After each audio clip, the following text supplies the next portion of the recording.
Ganja seberat 30 kg ditemukan warga dalam karung yang ditaruh di gorong-gorong, di mana ganja ini kondisinya masih terbungkus rapi dan sebagian sudah ada yang lepas dari bungkusan. Dengan adanya penemuan ini, warga Kebun Bunga selanjutnya segera mengadu ke Polsek Sukarami. Lalu polisi pun mendatangi lokasi penemuan ganja dan langsung mengamankan ganja.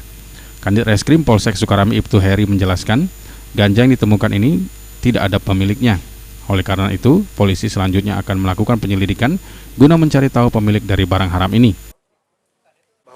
Melihat ada benda yang mencurigakan, ya, akhirnya kami datangi TKP. Memang benar kami temukan beberapa kilo ini dalam bentuk bal, dalam keadaan basah dan dalam keadaan hancur dalam 2 karung.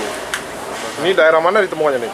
Di daerah tidak jauh dari Palembang Star ya, TKP ya.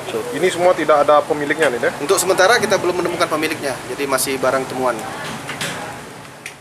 Polsek Sukarami sendiri sebelumnya sudah mendapatkan informasi akan ada pengiriman ganja seberat 60 kilo dari Aceh ke Palembang. Dari sana polisi sudah melakukan penyelidikan, namun sayangnya dalam penyelidikan polisi tidak berhasil menangkap pelaku yang sudah masuk ganja tersebut. Firman Hidayat, PAL TV.